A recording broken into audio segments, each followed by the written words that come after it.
Hello दोस्तों, नमस्कार। स्वागत है आप सभी का एक नए वीडियो में। इस वीडियो में हम लोग आधुनिक काल में दूसरा वीडियो देखेंगे, यानी आधुनिक काल का भाग 2 है, जिसमें हम लोग प्रगतिवाद, प्रयोगवाद और उसके आगे जो भी है नई कविता तक के जो कवि हैं और उनकी रचनाओं को देखेंगे। इसके पहले हम लोगों ने आदिकाल, भक्तिकाल और रीतिकाल, आधुनिक काल का एक एक वीडियो देख लिया है, जो चैनल के प्लेलिस्ट में पड़ा है। तो यह जो आपकी तैयारी चल रही है वह जूनियर सुपर टेट के लिए चल रही है, जो 17 अक्टूबर को परीक्षा होने वाली है। तो जल्दी जल्दी से हम प्रश्नों का प्रैक्टिस करा रहे हैं, तो आप बने रहिए चैनल के साथ।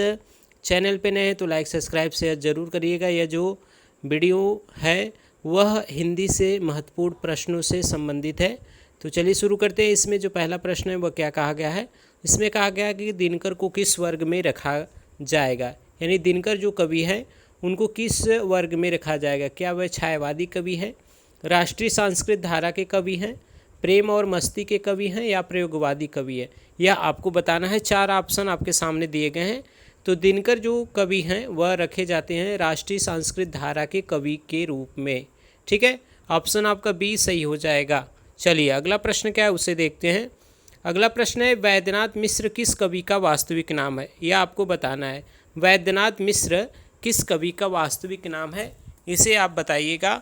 4 ऑप्शन आपके सामने दिए गए हैं। ठीक है, तो वैद्यनाथ मिश्र जो है वह किसका नाम है? नागार्जुन का। सही उत्तर हो जाएगा आपका ऑप्शन नंबर बी। ठीक है, चलिए अगला प्रश्न है, प्रेत का बयान नामक कविता के रचयिता कौन है? प्रेत का बयान नामक कविता का रचयिता कौन है, यह आपको बताना है। ठीक है, सही उत्तर क्या होगा? 4 ऑप्शन आपके सामने है, तो नागार्जुन यहाँ पे सही उत्तर हो जाएंगे। प्रेत का बयान जो लिखा गया है वह किसके द्वारा? नागार्जुन द्वारा। ठीक है, चलिए अगला जो प्रश्न दिया गया है वह है, गीत फरोश नामक प्रसिद्ध कविता के रचनाकार कौन है? गीत फरोश नामक प्रसिद्ध कविता के रचनाकार कौन है, यह आप बताइएगा। सही उत्तर क्या होगा? तो गीत फरोश जो लिखा गया है वह भवानी प्रसाद मिश्र द्वारा। सही उत्तर है ऑप्शन नंबर बी। ठीक है, चलिए अगला प्रश्न क्या है, प्रगतिवाद का संबंध किस दर्शन से है, यह बताइएगा। यानी किसमें, प्रगतिवाद में कौन सा दर्शन है? क्या द्वैतवाद है, क्या द्वैतवाद है, क्या मार्क्सवाद है, क्या विशिष्टाद्वैतवाद है? तो देखिए, जो प्रगतिवाद है वह मार्क्सवाद से प्रेरित है। तो सही उत्तर आपका हो जाएगा ऑप्शन नंबर सी। चलिए अगला प्रश्न है, आओ रानी हम ढोए पालकी, यह जो प्रसिद्ध कविता है वह किस रचनाकार का है, यह आपको बताना है। यह किस प्रसिद्ध रचनाकार की पंक्ति है या कविता है? आओ रानी हम ढोए पालकी, आपको बताना है सही उत्तर क्या होगा। तो यहाँ पे जो सही उत्तर हो जाएगा वह हो जाएगा नागार्जुन। सही उत्तर है ऑप्शन नंबर सी।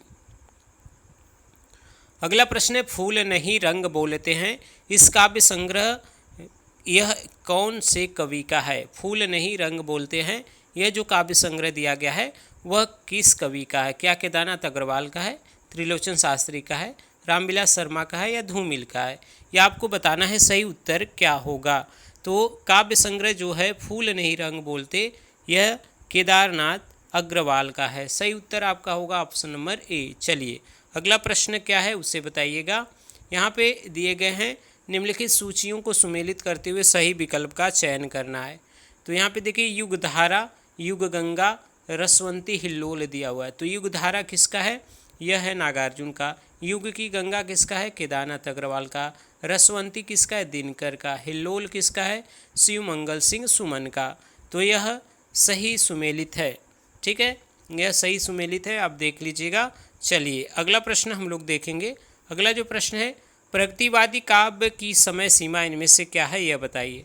प्रगतिवादी काव्य की समय सीमा इनमें से क्या है, यह आपको बताना है। सही उत्तर क्या होगा? क्या 1920 से 1936 है, क्या 1936 से 1943 है, क्या 1950 से 1960 है, या 1900 से 1918? तो यह आपको बताना है।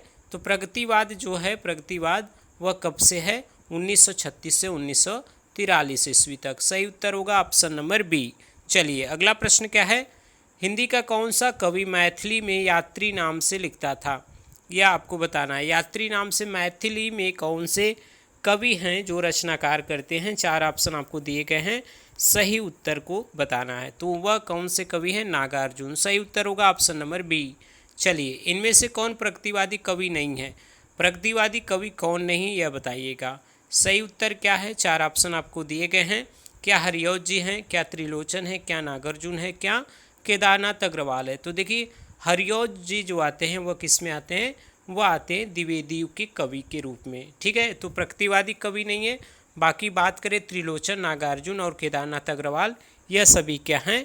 यह सभी कवि हैं प्रगतिवादी। ठीक है, तो सही उत्तर ऑप्शन नंबर ए आपका सही हो जाएगा। चलिए अगला प्रश्न देखते हैं। अगला जो प्रश्न दिया गया वह क्या है? अगला प्रश्न है, इनमें से प्रगतिवाद के संबंध में कौन सा कथन गलत है उसे बताइएगा। 4 ऑप्शन आपको दिए गए हैं। प्रगतिवाद में शोषण का विरोध है, प्रगतिवाद में धर्म और ईश्वर पर अनास्था व्यक्त की गई है।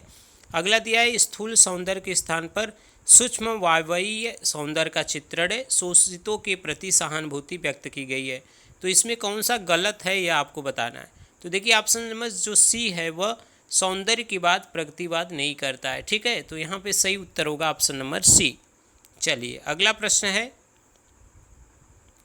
मारो मारो मारो हसिया, हिंसा और अहिंसा क्या? यह पंक्ति किस कवि का है यह आपको बताना है। यह पंक्ति किस कवि का है? तो यह पंक्ति है केदारनाथ अग्रवाल का। सही उत्तर होगा ऑप्शन नंबर ए। चलिए अगला प्रश्न है, इनमें से मार्क्सवाद पर आस्था रखने वाला कौन सा कवि नहीं है? देखिए मार्क्सवाद पे आस्था रखने का मतलब यह है कि वह प्रगतिवाद का नहीं होगा। तो प्रगतिवाद के कवि कौन हैं? केदारनाथ अग्रवाल हैं, शमशेर बहादुर हैं, रामविलास शर्मा हैं। लेकिन जयशंकर प्रसाद यहाँ पे छायावाद के हैं, तो छायावाद में मार्क्सवाद है नहीं। सही उत्तर क्या होगा? यहाँ पे आपका डी उत्तर सही हो जाएगा। ठीक है, चलिए अगला प्रश्न देखेंगे।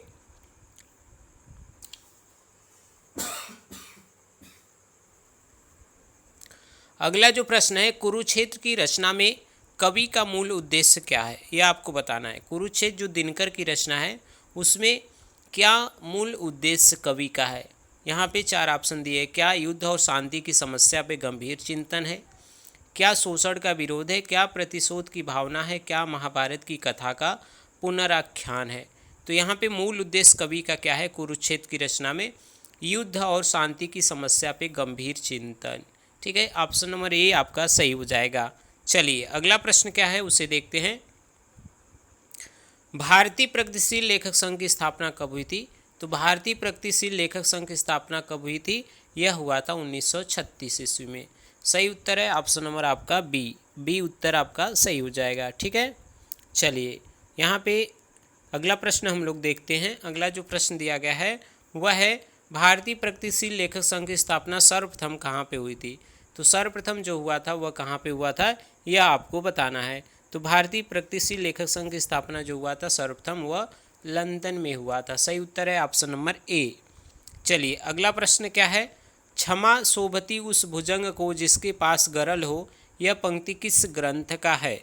यह आपको बताना है कि यह किस ग्रंथ का है। सही उत्तर क्या होगा? ऑप्शन आपको दिए गए हैं उसमें से सही उत्तर बताना है। तो यह किसका है? कुरुक्षेत्र का। सही उत्तर है आपका ऑप्शन नंबर डी। चलिए अगला प्रश्न है, उर्वशी के कामाध्यात्म पर किस विदेशी लेखक का प्रभाव है? यह आपको बताना है। यानी उर्वशी का जो कामाध्यात्म लिखा गया है वो उस पर किस विदेशी लेखक का प्रभाव है यह आपको बताना है। ठीक है, सही उत्तर क्या होगा? तो वह जो प्रभाव उस पर है वह है D.H. लॉरेंस का। सही उत्तर है ऑप्शन नंबर सी। देखिए अगला प्रश्न है, उर्वशी का काव्य रूप क्या है? उर्वशी का काव्य रूप क्या है ये आपको बताना है। तो उर्वशी जो है वह किस रूप में लिखा गया है इसे बताइएगा। तो यहाँ पे क्या है? महाकाव्य है, खंड काव्य है, गीति नाट्य है, प्रबंध काव्य है। तो उर्वशी क्या है? एक गीति नाट्य है। सही उत्तर होगा ऑप्शन नंबर सी। चलिए अगला प्रश्न क्या है, इनमें से दिनकर की कृति कौन सी नहीं है? तो परशुराम की प्रतीक्षा, रसवंती, वैदेही वनवास, हुंकार, यह पूछा गया इनमें से कौन सी कृति दिनकर की नहीं है ये आपको बताना है। तो देखिए वैदेही वनवास जो है वह इनका नहीं है। ठीक है, ऑप्शन नंबर आपका बी सही हो जाएगा। चलिए अगला प्रश्न है, उर्वशी का प्रकाशन कब हुआ था? उर्वशी जो लिखा गया है वह किसके द्वारा लिखा गया है और प्रकाशन कब हुआ था? तो 1936 में रामधारी सिंह दिनकर द्वारा लिखा गया। सही उत्तर होगा ऑप्शन नंबर यहाँ पे बी। ठीक है, ऑप्शन नंबर आपका बी यहाँ पे सही हो जाएगा। चलिए अगला प्रश्न है, गा कोकिल वर्षा पावक कड़ में कोयल किसका प्रतीक है? गा कोकिल वर्षा पावक कड़ में कोयल किसका प्रतीक है यह आपको बताना है। तो यह प्रतीक किसका है, यह आप बताइएगा। सही उत्तर क्या होगा? तो गा कोकिल और वर्षा पावक्कड़ में जो कोकिल है वह किसका प्रतीक है? कवि का। सही उत्तर है ऑप्शन नंबर ए। चलिए अगला प्रश्न क्या है? गुरु हथौड़ा हाथ करती बार बार प्रहार, यह पंक्ति किस कविता की है? यह जो पंक्ति दी गई है वह किस कविता की है, आपको बताना है। तो यह वह तोड़ती पत्थर से लिया गया है जो निराला का है। सही उत्तर है ऑप्शन नंबर डी। अगला प्रश्न है, प्रयोगवादी काव्यधारा का प्रारंभ किस पुस्तक के प्रकाशन से माना जाता है? तो प्रयोगवादी काव्यधारा का जो प्रकाशन हुआ था वह कब से? 1943 से। और वह कब? 1943 में क्या घटना घटी थी? तार सप्तक का जो प्रकाशन हुआ था, संपादन हुआ था अज्ञे द्वारा। ऑप्शन नंबर ए आपका सही हो जाएगा। चलिए अगला प्रश्न है, तार सप्तक के संपादक कौन है? तो तार सप्तक के संपादक है अज्ञे। सही उत्तर है ऑप्शन नंबर सी। चलिए अगला प्रश्न है, प्रयोगवादी काव्यधारा का प्रारंभ कब से माना जाना चाहिए? प्रयोगवादी काव्यधारा जो शुरू हुआ था वह कब शुरू हुआ था, यह आपको बताना है। तो वह शुरू हुआ था 1943 में। सही उत्तर है ऑप्शन नंबर ए। चलिए अगला प्रश्न है, प्रयोग अपने आप में इष्ट नहीं है वरन वह साधन है, यह कथन किसका है? तो प्रगतिवाद के प्रयोगवाद के संदर्भ में यह जो कथन कहा गया है वह स्वयं अज्ञे द्वारा। सही उत्तर ऑप्शन नंबर बी हो जाएगा। अगला प्रश्न है, किस काव्यधारा का विकास कालांतर में नई कविता के रूप में हुआ? तो देखिए जो प्रगतिवाद था वह धीरे धीरे आगे नई कविता में बदल गई। सही उत्तर आपका होगा ऑप्शन नंबर ए। ठीक है, सही उत्तर क्या होगा? ऑप्शन नंबर आपका प्रयोगवाद। यहाँ पे देखिएगा प्रयोगवाद होगा, प्रयोगवाद। ठीक है, प्रयोगवाद नई कविता में बदल गया। यहाँ पे सही उत्तर क्या होगा? ऑप्शन नंबर बी आपका क्या हो जाएगा? सही हो जाएगा। ठीक है, ध्यान रखिएगा प्रयोगवाद जो 1943-1954 में है, बाद में वह धीरे धीरे नई कविता में बदल गया। प्रयोगवाद आपका सही उत्तर है ऑप्शन नंबर बी। चलिए अगला प्रश्न क्या है, तार सप्तक का प्रकाशन कब हुआ था यह बताइए। तार सप्तक देखिए 4 तार सप्तक का प्रकाशन अज्ञे द्वारा किया गया है। पहला जो नाम है वह तार सप्तक है, वह 1943, दूसरा 51, तीसरा 1959, चौथा है 1979। तो याद रखिएगा सभी को। चलिए इनमें से कौन सा कवि तार सप्तक का कवि नहीं है? तो तार सप्तक जो 7 कवियों का समूह है, पहले पूछा गया कि पहला जो तार सप्तक है उसमें कौन सा कवि नहीं है, यह आपको बताना है। यहाँ पे आपके ऑप्शन दिए गए हैं, इनमें से आपको बताना है कौन नहीं है। तो केदारनाथ सिंह नहीं है, तृतीय तार सप्तक के हैं। ठीक है, तीसरे तार सप्तक के। सही उत्तर होगा option number B. Bhavani Prasad Mishra की कविताओं को किस सप्तक में स्थान मिला है? किस सप्तक में स्थान मिला है? तो तार सप्तक से प्रश्न बनते हैं, तो भवानी प्रसाद मिश्र को दूसरे सप्तक में जगह मिला है। ऑप्शन नंबर आपका बी सही हो जाएगा। अगला प्रश्न है, दूसरा सप्तक कब प्रकाशित हुआ था? तो 1951 में। सही उत्तर है ऑप्शन नंबर सी। चलिए अगला प्रश्न है, शमशेर बहादुर सिंह किस सप्तक के कवि हैं? शमशेर बहादुर सिंह किस सप्तक के कवि हैं, यह आपको बताना है। ठीक है, किस सप्तक के? दूसरे। सह भर सनद यह सूत्र होता है, तो सह मतलब शमशेर बहादुर सिंह, यहाँ पे दूसरा सही हो जाएगा। अगला प्रश्न है, तीसरा सप्तक का प्रकाशन वर्ष क्या है? तीसरा सप्तक का प्रकाशन वर्ष है 1959। सही उत्तर होगा ऑप्शन नंबर सी। चलिए अगला प्रश्न है, प्रतीक पत्रिका के संपादक कौन थे? प्रतीक पत्रिका के संपादक कौन थे, ये आपको बताना है। सही उत्तर का चयन करना है। तो अज्ञे के द्वारा संपादित होती थी प्रतीक पत्रिका। ऑप्शन नंबर ए आपका सही हो जाएगा। चलिए अगला प्रश्न हम लोग देखेंगे। अगला जो प्रश्न है, इनमें से कौन सी विशेषता नई कविता की नहीं है, यह बताना है। बौद्धिकता, क्षणवादिता, अतिशय वैयक्तिकता, मार्क्सवादी दर्शन। तो देखिए मार्क्सवादी दर्शन जो था वह केवल प्रगतिवाद का था, तो वह नई कविता का नहीं है। यहाँ पे आपका जो सही उत्तर होगा ऑप्शन नंबर डी सही हो जाएगा। चलिए अगला प्रश्न है, कोसवत सिमटी रहे यह चाहती नारी, खोल देने लूटने का पुरुष अधिकारी, यह पंक्तियाँ किस कवि का है?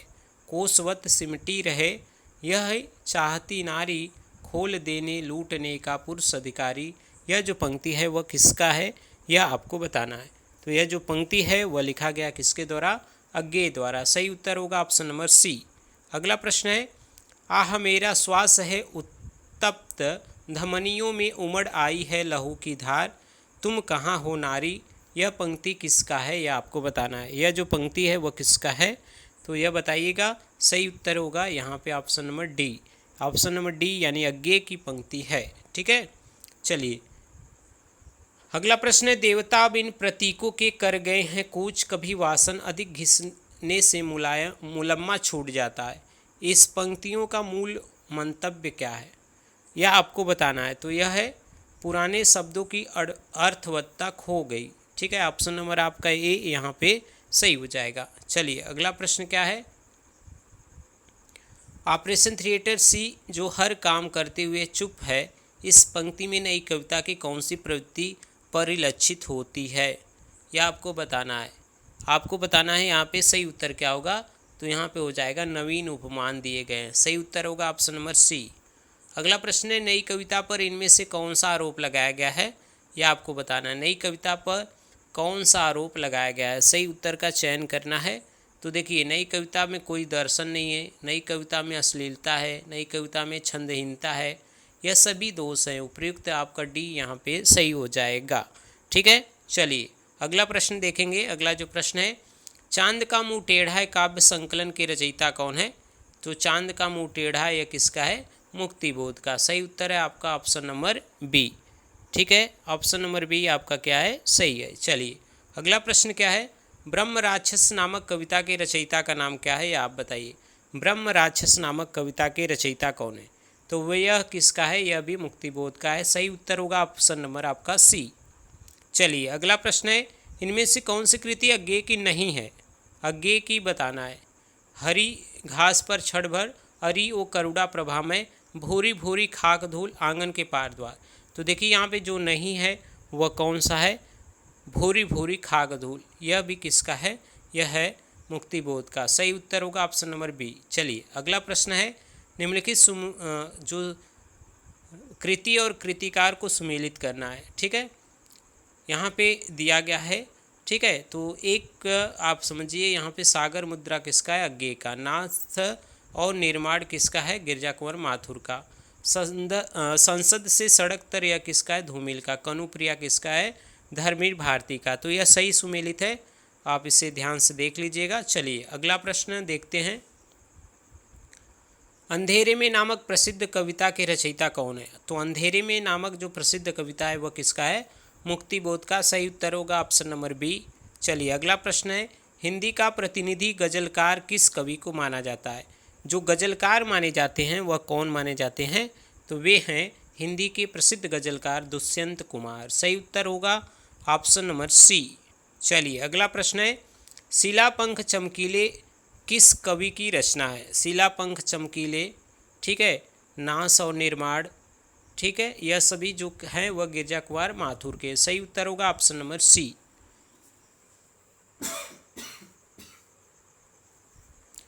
चलिए अगला प्रश्न देखते हैं। अगला जो प्रश्न है, इनमें से कौन सी कृति धर्मवीर भारती की नहीं है, यह आपको बताना है। सात गीत वर्ष, अंधा युग, कनुप्रिया, असाध्य वीणा। तो असाध्य वीणा किसका है, यह है अज्ञेय जी का। सही उत्तर क्या होगा यहाँ पे, ऑप्शन नंबर आपका जो सही होगा यहाँ पे वह हो जाएगा सी। ठीक है, यहाँ पे कौन सा है, सी सही हो जाएगा।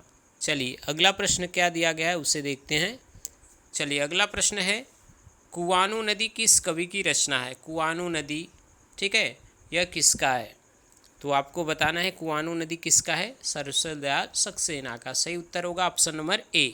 चलिए अगला प्रश्न है, संशय की एक रात का जो कथानक है वह किससे संबंधित है। संशय की एक रात का जो कथानक है, यह कथानक किससे संबंधित है, यह आपको बताना है। तो यह संबंधित है राम कथा से। सही उत्तर होगा ऑप्शन नंबर सी। चलिए अगला प्रश्न है, इनमें से नरेश मेहता की रचना कौन सी नहीं है। नरेश मेहता की रचना बताना है।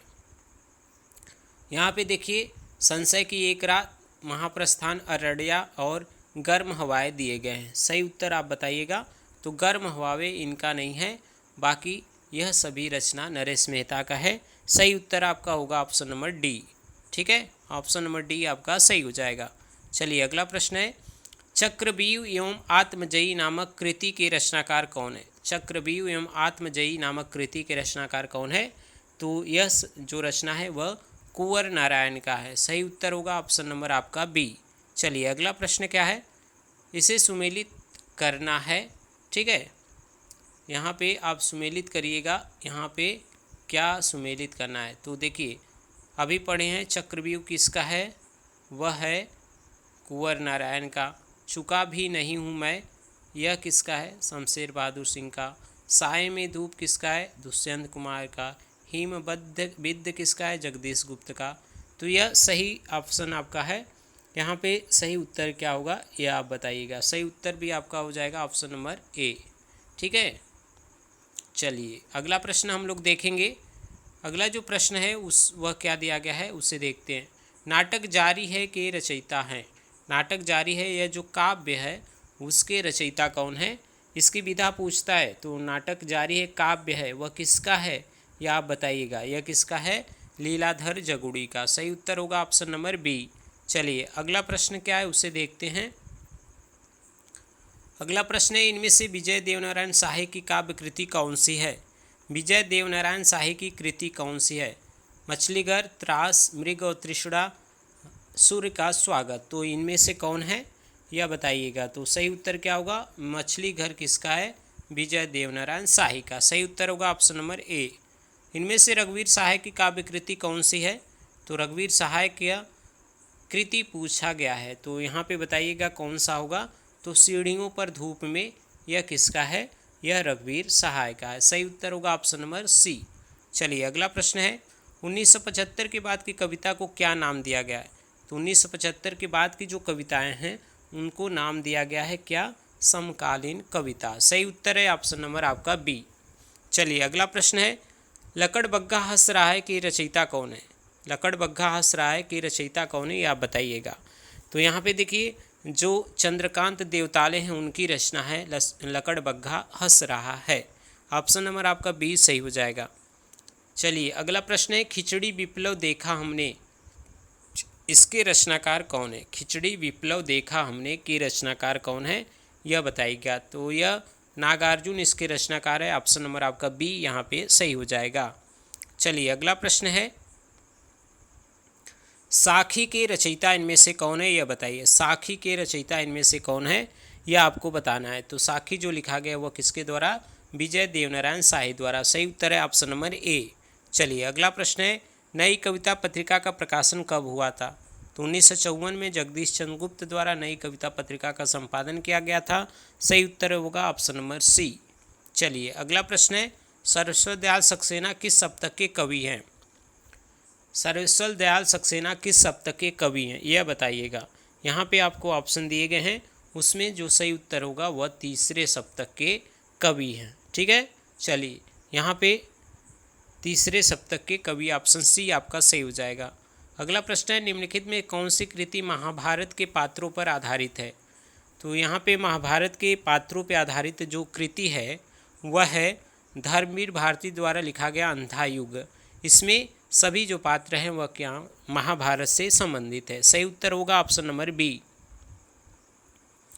अगला प्रश्न है, छायावादी कविता का घोषणा पत्र किस काव्य कृति को माना जाता है।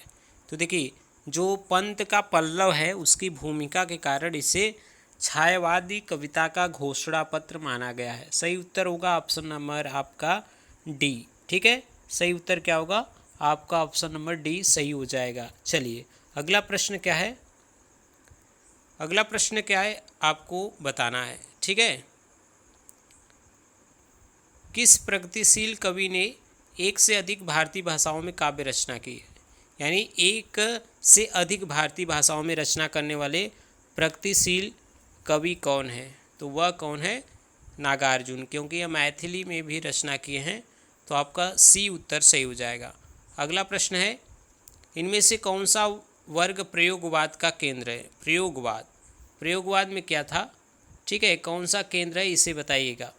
यहाँ पे दिए गया है मध्य वर्गीय लघु मानव की यहाँ पे वर्णन किया गया है। सही उत्तर होगा ऑप्शन नंबर आपका ए। चलिए अगला प्रश्न क्या है, तार सप्तक के अनुसार यानी अज्ञेय के अनुसार तार सप्तक का क्या अर्थ है। तार सप्तक का क्या अर्थ है यह आपको बताना है। 4 ऑप्शन आपको दिए गए, सही उत्तर बताइएगा यहाँ पे। तो देखिए, एक ही प्रकार की भाव चेतना के तार में पिरोए 7 कवियों की रचनाओं का संग्रह क्या कहा जाता है? तार सप्तक। आपका उत्तर बी उत्तर सही हो जाएगा। चलिए अगला प्रश्न हम लोग देखेंगे। अगला जो प्रश्न है, मोचीराम कविता के रचयिता कवि कौन है? तो मोचीराम जो लिखा गया है वह किसके द्वारा? वह लिखा गया है धूमिल द्वारा। ऑप्शन आपका डी यहाँ पे सही हो जाएगा। चलिए अगला प्रश्न है, साये में धूप संग्रह के रचनाकार कौन है? तो साये में धूप जो लिखा गया है वह किसके द्वारा? दुष्यंत कुमार द्वारा। सही उत्तर होगा ऑप्शन नंबर ए। चलिए अगला प्रश्न है, माया दर्पण और जल सागर के रचयिता कवि कौन है? यानी माया दर्पण और जल सागर के रचयिता कवि कौन है? तो वे कौन है? श्रीकांत वर्मा। सही उत्तर होगा आपका ऑप्शन नंबर सी। ठीक है, चलिए अगला प्रश्न क्या है उसे देखते हैं। यहाँ पे आपको बताना है कि कृति और उसके पात्र को यानी उसके कृतिकार को सुमेलित करना है। सही उत्तर को आपको बताना है। ठीक है, तो देखिए, जंगल का दर्द दिया हुआ है, ठीक है, आत्मजयी दिया हुआ है, तो देखिए पुरानी जूतियों का कोरस दिया गया है, तो यह बताइएगा किसका किसका है। ठीक है, तो देखिए यहाँ पे ठंडा लोहा जो है वह किसका है? धर्मवीर भारती का। आत्मजयी किसका है? कुंवर नारायण का। पुरानी जूतियों का कोरस किसका है? नागार्जुन का। जंगल का दर्द किसका है? सर्वेश्वर का। तो यह सही रूप है, इसे ध्यान रखिएगा। ठीक है, चलिए अगला प्रश्न क्या है, केचुआ छंद का प्रयोग किस कवि की कविताओं में हुआ है? तो केचुआ छंद का प्रयोग किसके कविताओं में हुआ है? निराला जी के। सही उत्तर होगा ऑप्शन नंबर बी। चलिए अगला प्रश्न क्या है, लघु मानव की महत्ता का प्रतिपादक कवि इनमें से कौन है? यानी जो लघु मानव की प्रतिपादित किया गया है वह किसके द्वारा? वह किया गया है, यहाँ पे सही उत्तर हो जाएगा विजय देवनारायण शाही। सही उत्तर है ऑप्शन सी। अगला प्रश्न है, अज्ञे को साहित्य अकादमी पुरस्कार किस रचना पे मिला? तो देखिए इनको 2 रचना मिला था, ज्ञानपीठ मिला है, ठीक है, और साहित्य अकादमी। आंगन के पार द्वार पे साहित्य अकादमी है, कितनी नावों में कितने बार पे ज्ञानपीठ है। तो ध्यान रखिएगा यहाँ पे साहित्य अकादमी पूछा है, तो आपका सी उत्तर सही हो जाएगा। अगला प्रश्न है, सतपुड़ा के जंगल नामक काव्य कृति के रचयिता कौन है? सतपुड़ा के जंगल, यह जो लिखा गया है वह किसके द्वारा लिखा गया है? आपको बताना है। सही उत्तर क्या होगा? सही उत्तर हो जाएगा भवानी प्रसाद मिश्र। ऑप्शन नंबर आपका ए यहाँ पे सही हो जाएगा। चलिए अगला प्रश्न क्या है उसे देखते हैं। आत्मनेय पद के लेखक कौन है? आत्मनेय पद के जो लेखक हैं वह कौन है, वह बताइएगा। तो यह जो रचना है वह किसका है? अज्ञेय का। सही उत्तर है आपका ऑप्शन नंबर सी। चलिए अगला प्रश्न है, मदन वात्स्यायन किस सप्तक के कवि है? यह बताइएगा, मदन वात्स्यायन किस सप्तक के कवि हैं? आपको बताना है सही उत्तर क्या होगा। ठीक है, तो यह 3रे सप्तक के कवि हैं।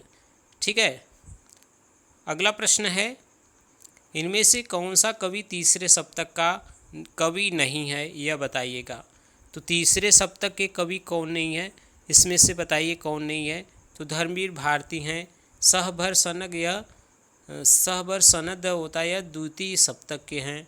बाकी जो कवि हैं वह किसके हैं? 3य तार सप्तक के यानी 3रे सप्तक के। तो ऑप्शन बी आपका सही हो जाएगा। चलिए अगला प्रश्न है, कठोपनिषद के नचिकेता प्रसंग पे आधारित काव्य कौन है? आपको ऑप्शन जो हैं इधर प्राप्त होंगे, तो उस ऑप्शन के अनुसार आप बताइएगा। क्या संशय की एक रात है? क्या आत्मजयी है? क्या अंधेरे में है? क्या कुआनो नदी है?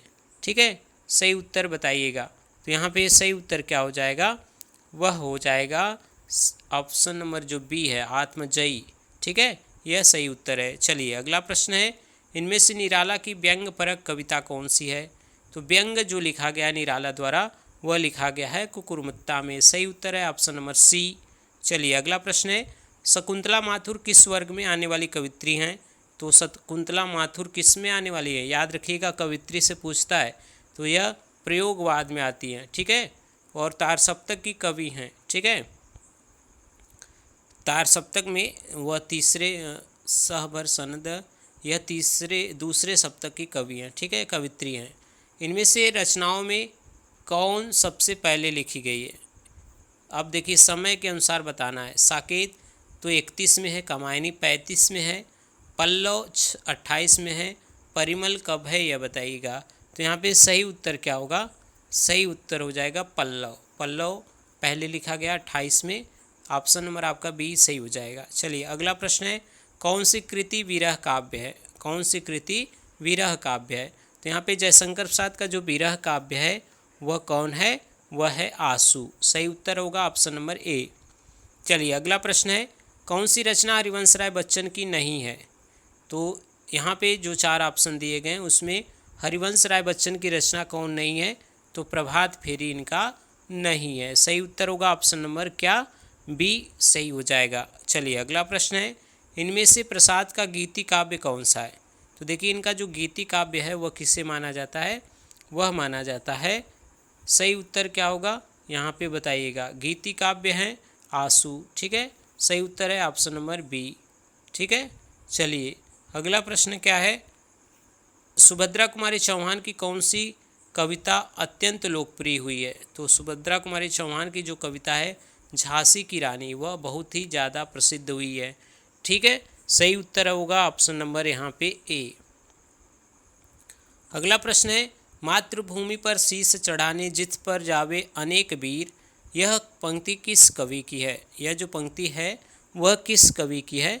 तो यह है पुष्प की अभिलाषा से।